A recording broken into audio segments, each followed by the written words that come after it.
Welcome back on Daybreak Extra on Trust TV. Now we're going to be talking creative vision and storytelling in photography. Photography is a powerful medium that goes beyond just capturing images. It is a way to tell stories, evoke emotions, and preserve moments in time. A good photograph can transport us to another world, make us feel something deeply, and challenge our perspectives.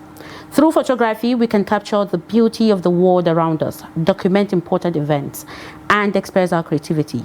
Whether it's a stunning landscape or a poignant portrait or a thought-provoking documentary image, photography has the ability to inspire, educate, and connect us. So joining us in this conversation is the professional and talented photographer Abdullahi Maigaskiya, who has spent years honing his craft and capturing the world's attention with his unique vision and perspective. You can see him smiling already. You're welcome, and it's good to have you join us today. Thank you. Thank you so much, Abdullahi, for joining us. So, Maigaskiya, what inspires your creative vision, and how are you able to tell story in your photographs?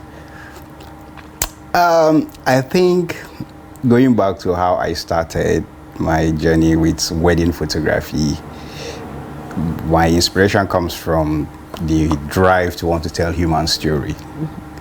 I wanted to tell the story of love, how people love each other and inspire other people to find reason to love and show love wherever they are, was what drove me into wedding. And the fact that for me, I think at that early stage, your personal story influenced me in fact, that was one of the drives that pushed me in wedding photography. I had a relationship where I had so much dream about what I wanted to do in my married life and stuff, and then when that didn't happen, I felt like, okay, I would love people to have that experience, right? Which is why I always tell you, when they break your heart, there is a positive side to it. No, that's crazy. So it's a heartbreak that inspired your creative vision. Don't be disappointed that somebody broke your heart. Sometimes that's a blessing. So for me, that's what drove my energy in wedding. I always want people to see themselves in a loving way, in a beautiful way, and let people appreciate what it means to love someone and have somebody that loves you back. You understand? So that area really pushed me. And even when I got to the point where I started questioning the wedding itself, it is still that same human element, the desire to want to tell story, particularly untold story, that pushed me, that gave me the energy to focus in area of documentary. I started talking about humanitarian documentary, start talking about people's culture, way of life, and like for the Emirate culture, for instance. When I started the documentary about Emirate, I went into the space and I realized there is a story, rich story here that the world is not seeing. That's not been exploited. Exactly. Before, what we have is just basic portraits, more of like a snapshot of the emir as a traditional, but we're not bringing the human side of the kings. Yeah, the people culture, surrounding how this culture for over years that we've had the culture, how it is evolving, how it's responsible for training people, building society, and then shaping the way people think. So for me, even in the cultural space that I think is my major area now, this is the same thing I wanted to bring out. Even when I'm talking about stories in relating to business, I still want to bring that human story into it. So basically, I mean, you just captured a whole lot of things that, you know, actually caught my attention. But in what ways can a single picture, a single image tell a complete story? Because you just mentioned heartbreak. So if you're to snap someone that is heartbroken, but they are smiling, how can people depict the story? Yeah, it's technique. It's a very dicey thing, because picture also can be misleading, which is why a lot of times we've gotten the wrong information about what we see online. I can wake up today, a day that I'm feeling bad, I'm not happy, and then I'll play music and dance to that music, and then post that 15 seconds video online, and somebody there that is worried too may think, oh, this guy's life is awesome, is this, is that. Do you understand? And then I will be misleading you. But basically, a single picture can change a whole lot of things. If you looked at let's say,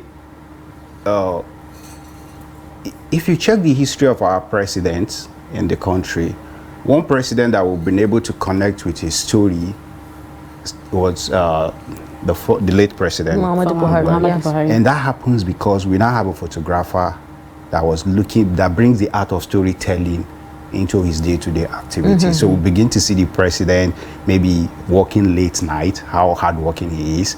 Do you understand? It has told the story of the hard work he. So if you know, they basically, one picture can follow the same principle of writing an article. There is a subject, there is a body of the letter, and there is conclusion. So if I take your picture in isolation with this background now, I can assume you are anywhere. But if I compose it in such a way that it's showing the lighting setup, the camera behind you, the background, it tells a story. Then I'll tell a complete story. And that's where people get it wrong. You understand? Because picture taking is not just about just point and shoot. It's not just about the technical part. Oh, I'm getting a properly exposed image. The image is clean and stuff. What about the context? You understand? By putting in context, you give a complete story for people to get. So now, how do you handle creative disagreements or challenges during a project, and what strategies do you use to resolve them? My first rule is to listen, right? And work also with empathy. Like if I am having a disagreement with either a client or even my team, I would love to listen to your opinion, because the way we see things are different. So I'll listen to you, I'll understand where you're coming from, and then I'll try to connect you with what the actual goal is. You want to have a very nice commercial picture for your product, and now we are having a challenge, right? Okay, what is the challenge? I won't say because I'm the photographer then, oh, everything has to go the way I want it. I want to listen to you. Okay, this is what you want. If it makes sense, which most times it will still do, I'll just, and then if I still have a way that I feel like, oh, this thing you might be missing it, because technically I may be seeing it from a point where you're not looking at it. You're doing a commercial product. I'm looking at creating an image that will trigger sale for you. If I see certain thing is missing, I want you to reason with me. So I always try to find a way to balance what you want and what I think professionally is the right thing, so that at the end of the day we'll come to a balance. Yeah. So, but how important is emotions in storytelling, and especially through photography? Emotion is everything. If a portrait lacks emotion, for me, it's just nothing but a dead picture. Which is why most times I don't favor just shooting portrait for portrait's sake. Yeah, I want to run a business, make money, people want to come and do studio shoot, fine. But I like to do conceptual portrait that if I'm doing a portrait of you, I have to listen to you. There has to be a story behind who you are. I want people to look at your portrait and connect to who you are. If you have a story you want to say without saying a word, I want to use a portrait to do that. And how important is that? Just take, for example, look at the history of Gaza. For many years, people don't really have the picture of what is going on in Gaza. But when they start telling their story, people connect with the story. And that's one of the things I always talk about, even when we come back here. Nigeria is such a blessed country, but we have a lot of negative news out there, because this negative news, that's what sells. But we are not investing in the positive side of our news. How much are we spending in even promoting our story? You should have a budget for that. Other countries do. You understand? Other countries invest in movies, in creative people to say, okay, if you produce this certain number of movies, we'll pay you, or we have an allocation, a specific budget every year to say, produce 10 movies that talks about Nigerian unity, you get this budget. Produce 10 movies that talk about hard working, there's a budget for it. There's an award for it. Do you understand? So there is a whole lot you can do with storytelling. Okay, with the way we are seeing photography now, I think there's a loss in balance of how people handle the technical aspect of photography and the storytelling. And now the question is, how do you balance the technical aspect, like the photography itself, and with the creative storytelling element? Okay, you need to understand that there is a tool and there is your freedom to be able to be creative. So for me, first thing I like to do is to understand that my technical aspect is my servant to the main story. First, I have to make sure I polish my technical aspect so that when I come on set, my technical aspect is not limiting my creative flow. I don't want to come on set, I want to tell your story, and I'm struggling with the gears. I don't have the right gears. I don't even have the technical know-how to set up my lights, compose my image. Do you understand? So the best way to balance all this thing is, for me, is to understand that, look, I need to have a freedom, my creative flow, to be able to work. And then my technical tools are just like my servant to serve that goal. At the end of the day, by working with this kind of relationship, I tend to focus more on what my story is, how I want to tell my story. So I know that, you know, photographers, I don't want to say every one of you is the same when it comes to, you know, the creative aspect of it and the uniqueness, because everyone is unique. Looking at a picture of you that just, you know, was on screen, the double screen, is it a mirror shot or something, the guy jumping? Yeah. This one. Yeah. So how do you come up with your own creative and unique style that is different from other photographers? I think So this looks first, like AI, you know. No, this is even not edited, no Photoshop here. Wow. This is as taken. Yeah, I'm just saying, is it it's water? very How did you get the picture? So it's a is it phone. reflection? Fatima, you're right. It's I put a phone under my camera, and then it kind of give me a mirror reflection. Exactly. And I'm seeing it on the camera at the same time, looking focus for the shot. I shot this in Bali. That's one thing again I love about traveling. When you talk about honing my creativity, you explore. So I travel. And then secondly, one thing I always tell people is, don't force yourself to develop your style, rather study yourself, because your style evolves with time. And that's the best way to develop your style. If you're forcing yourself to develop, you pick somebody's style and be doing. So, oh, this person shot like this, you just like the idea of that, then you adopt it. That's not your style. You get halfway, you will be struggling. Or when you need their data bank to go and get inspiration from, you lack it.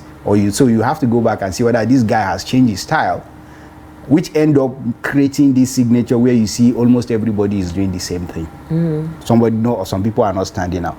So for me, I love my pictures to have energy. I love my picture to tell human story. I love my picture to be authentic. I don't want to create a misleading image. I want, when you see my client's portrait, you know, this is my client. It's not like there is any extra fake thing. So that's me. And this is what gives me fulfillment, when I know my images reflect that. And it's one of the things that made me shift from wedding. It got to a point where I realized that I'm losing my identity based on what the market wants. I said, oh, it's time to slow down. And not like I stopped wedding, but I just changed the kind of clients that I wanted to shoot. I still shoot wedding, but these are clients like Maigaskiya, look, I don't want my picture online. You are my client, come, let's shoot. You get my point? So because that allowed me to focus on storytelling. So what happens to me, I was telling Maryam I was going to book you for my wedding. What happens? I will shoot your wedding. Okay. But the way it's going to happen is, there are certain things that will not allow you pressure me into, right? Yeah. I know the first thing you want good pictures. That is Definitely. no doubt. I'll give you good pictures. Let's tell a story. If I'm crying, capture the tears too. Exactly. Then I'll ask you, if on that day, at the heat of the moment, you went off, will you allow me to tell that story? Okay, okay. Go ahead. So, but my point is, our wedding space have become almost like one signature. And that's why I love what happened with Temi's wedding. Right? Temi's wedding, for me, reminds us of why we started shooting wedding. Like, just let this couple flourish and write their story from a side. And if that photographer had been a Nigerian photographer, the whole internet would have been insulting. What kind of rubbish is it? What is the guy? They said $50,000 or so, right? And it's Temi and Easy. So who are you to question what they want? And that is why they didn't get a wedding photographer from Nigeria, because right now there is really, really no professional wedding photographer in Nigeria at the top level that is doing that kind of style. The guy didn't force his style on them. He has his style, and they keyed into it, because for them, this is what they want. They don't want their wedding to be too much of maybe paparazzi. Tell a story. Do you understand? And that's why he's when you see now Nigerians were very good with copying. They will start to copy. You just chuki out to Nigerians now. No. But I it's a wake up call. We've been doing this thing before, but maybe the advent of the social media and the trend, and then again, you know, the Gen Z's generation, the Gen Z's for now, they don't care about really storytelling. They are more into the trend. Oh, this is what is trending, this is what I want. But with time, you realize that there are photographs that were shot in the 60s that still stand the test of time. Yeah. Because then the way the images were documented is what makes it stand the test of time. But with time, maturity will come in. Just like we have content creators now, people are complaining about them. It's a new skill. With time, they will grow and develop it in a way they become more professional, and then be able to work with other professionals as well too. Everything happens with time. I mean, when you talked about the Timmy's wedding, but I said when growing up, Fatima, if you remember, growing up again, these magazines we see Nigerian photographers shooting this kind of portrait, you know. But now I don't know. It disappeared. Yeah. It's, you know, so it's now like everybody Nigerians wants to do portraits. Everybody now brides will even go to the venue. I'm going to do portrait first because that's the emphasis, right? That's what they see. In fact, they will tell you if you put it, say, ratio 4 by this one, the Instagram will promote more. Everybody wants that their trend. So you do things that will make your images trend. That's just the problem. Yeah. So, but how can a photographer tell a powerful story without using words or even captions? You just dump your picture. We still come back to the energy. The emotions, how you work with your light, how you work with your composition. I can choose to make a picture alive by the way I compose it. I can choose to make a picture dead by the way I compose it. And then how I work with my lighting also. My lights basically influence the mood of your audience when they look at your picture. You need to look at all these things. And then the energy. I can choose to make my subject smile. I can choose to make her look sober. I can choose to make her look like really angry and stuff. So when you bring these elements together, so people can actually understand, you are telling a strong story. You won't miss it. That's just so you don't need all those captions. You don't need to write a full description. Yeah, you see, that's where our skill come in. Like in those days, it used to be writing, but traditionally human beings are visually inclined. Writing came later, but traditionally before we express ourselves by visuals. And now if you check the future, we're going back to who we are traditionally, visual. And that's why they say the future is visuals. If you write a book now, I don't know how many people will read that book.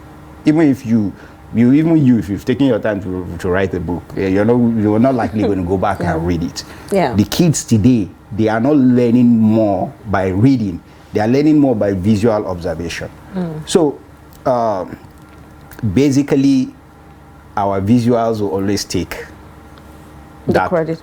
Exactly. So the future is visual, basically. Okay, now Maigaskiya, let me digress a little bit and put it to journalism. You know, we all know photojournalism. You know, telling stories through photography.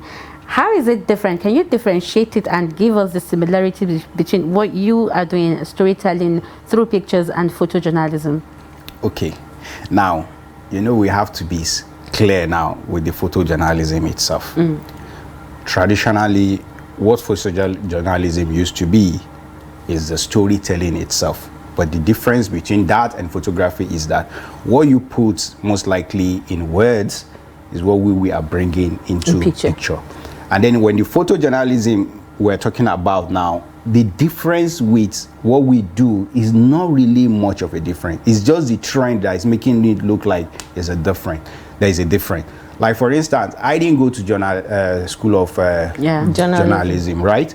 But every aspect of my photography primarily has the element of journalism in it. I want to tell the story. And when you're doing your journalistic photograph, you always want the photo image to tell a story. If you do street journalism, do you understand? You want to bring the element of everything around your subject to tell a story. It's not really different from that. Maybe now we are translating that journalism to what is influenced by the quick syndrome. Like now, instead of taking your time to tell the story, you're more in a rush to quickly put the story out there. So in that process, you are losing certain elements. So the journalism now is what is looking like more of like content creation. Do you understand? And then even the content creation, if you take away journalism out of it, it's not really content creation, because content creation itself is supposed to be another act of journalism. Act of journalism, yeah, do you definitely. understand? So it's not really a clear line. Do you understand? But if you look at the technicality involved and the how much details you pay attention to, then you begin to say, oh, there is a point where, oh, this is just content creation. This is pure journalism. Do you understand? This is storytelling. This is photography. But in all, what you do is almost the same thing as what I'm doing. Exactly. Yeah. So almost Maryam said, let her digress a little, but let me take it up from there. You know? I found out that you actually have been one person that has been taking pictures of the emir. Yes. Lamido. Yes. Lamido. Yeah. Right? Yeah. So how did you get your way into that palace and became the photographer for the emir? I think what would have triggered it was my style of documentary. Because when I was doing weddings, there is always that part where there is something extra when it comes to the traditional events. So I was already building that desire. So I studied sociology. So that influences my work a lot. I look at people, their culture, their environment. Yeah. I try to integrate these together. I don't just create your portrait. I merge your portrait with your environment and your social identity. So I think that gives me that niche. Immediately he was we made him the Emir of Kano. I got a call that they want me to come and do his turban ceremony. And that is how it starts.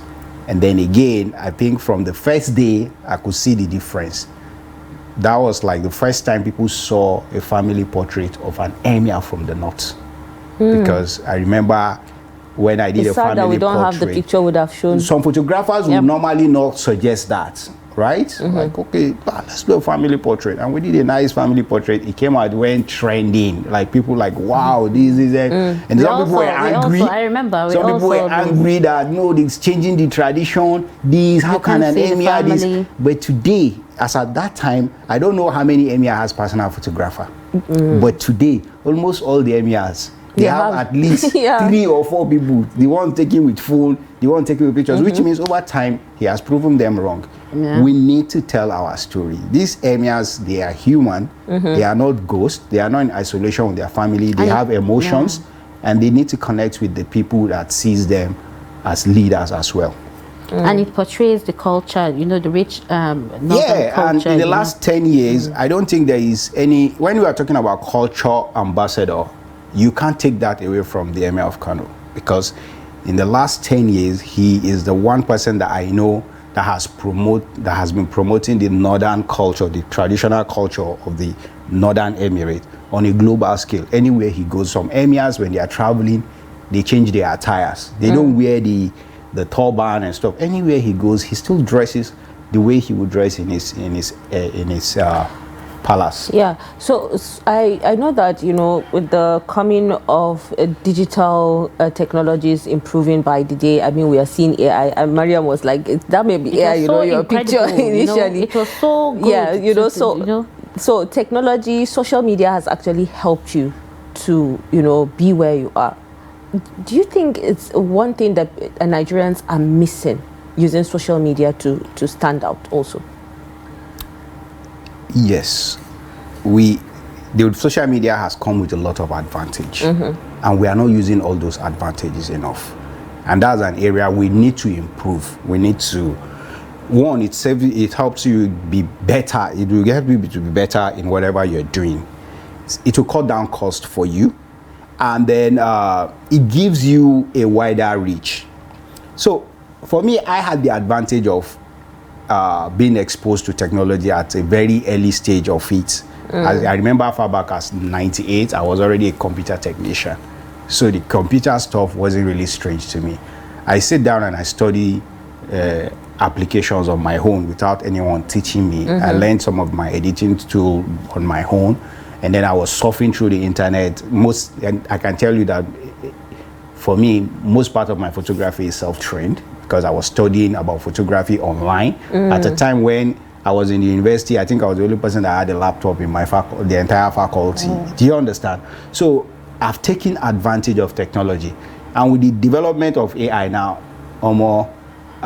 it has been a blessing because I can tell you categorically, I'm writing better now and faster. I've cut down like what I would have been paying 4 or 5 people and I will still be delayed. I've cut down on that. I can do that on my own. Do you understand? I can easily train some of my staff. Training that will cost them almost like 3-4 months. In less than a week, I can polish them to start doing certain things. So there's a lot of advantage in it.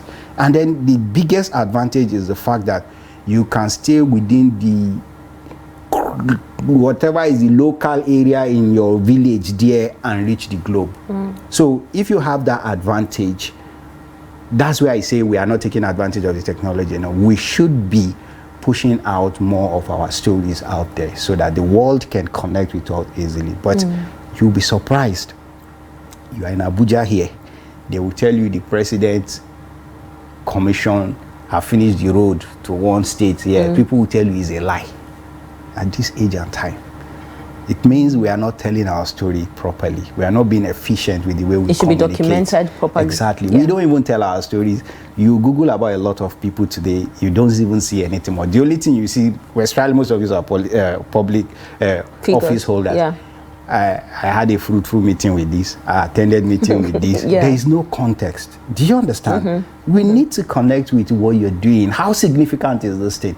You talk about the road has been commissioned. What is the socioeconomic benefit of that road that you have commissioned? It's not about 1 kilometer, 30 kilometers. There has to be more. So the process and everything up until the finishing. We have the cheapest way of engaging, but it's still difficult for us. That's photo like photojournalism, yes. Yeah, so I still think maybe, okay, like now I'm doing classes. I've been a while, I've not been training students, but now I've taken a new class. One of the emphases I'm trying to make sure my new students are really grounded when it comes to storytelling. It's not about just being the tech. I don't want it to be more about taking good pictures, but be able to think as storytellers. And I think that we need more of that as well. Okay, can you just share a brief example of a project where you successfully told a story through photography and what made it impactful? Just one example. Kano Emirates. Yeah, with the huge followers he has on social media, why not? Kano Emirates. Kano Emirates. I have changed the landscape of the traditional institution when it comes to visual storytelling. Almost everybody today is copying my work. I mean, it's something that you should be proud of. Because now people want to take the style of portrait SLS is taking. People want to tell the style of story he's telling. And that has opened the doors to the traditional institution. Yeah. Photographers, cinematographers, storytellers are now coming to the north. People are leaving Lagos. Before they say this local thing, right? But people are leaving places like Lagos and different states. I have people last year, Doba, that was council.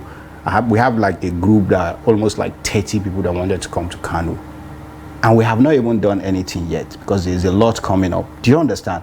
And trust me, the impact is going to be huge by the time we roll out the plans we have for telling the traditional institution. But I feel like I'm really happy that a lot of people are coming into the cultural space now, even though we still have a lot, especially in the north. We don't have things like investment in art.